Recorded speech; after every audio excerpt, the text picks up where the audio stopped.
And see, I am probably one of the biggest beneficiaries of the media.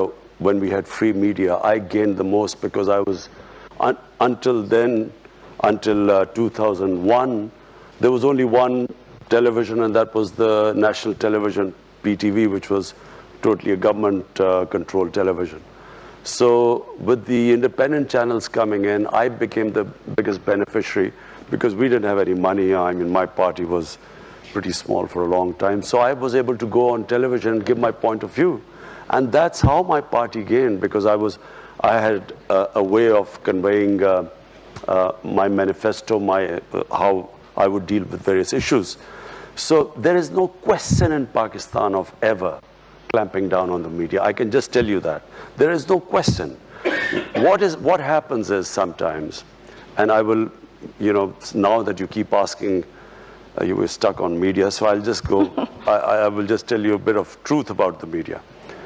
There is, as Lee Kuan Yew once famously remarked, what was sometimes called freedom of speech by the media or freedom of expression is sometimes the freedom of the owners of the media channels to conduct whatever they want to do.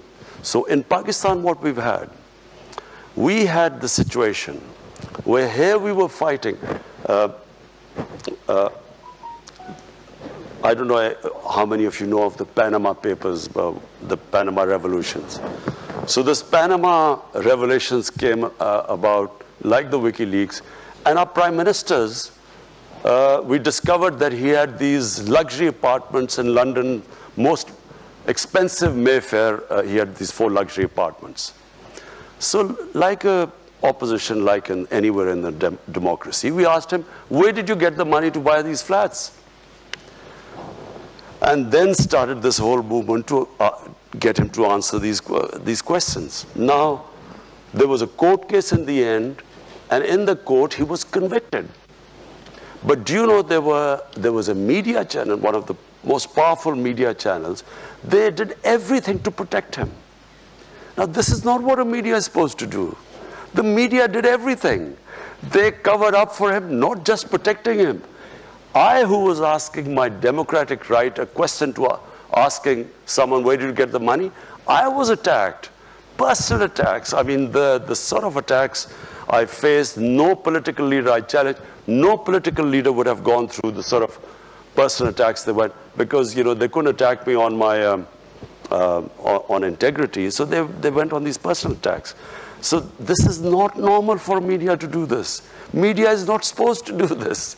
Media is supposed to be a watchdog, to bring out, play the role of an opposition. But they're not about personal attacks and trying to blackmail you. We just had another case right now. There's a judge who convicted the previous prime minister. Now this judge, the opposition brought out a video blackmailing him about him with some compromising video with some woman. They brought this up. This happens in Italian mafias. It doesn't happen in democracies.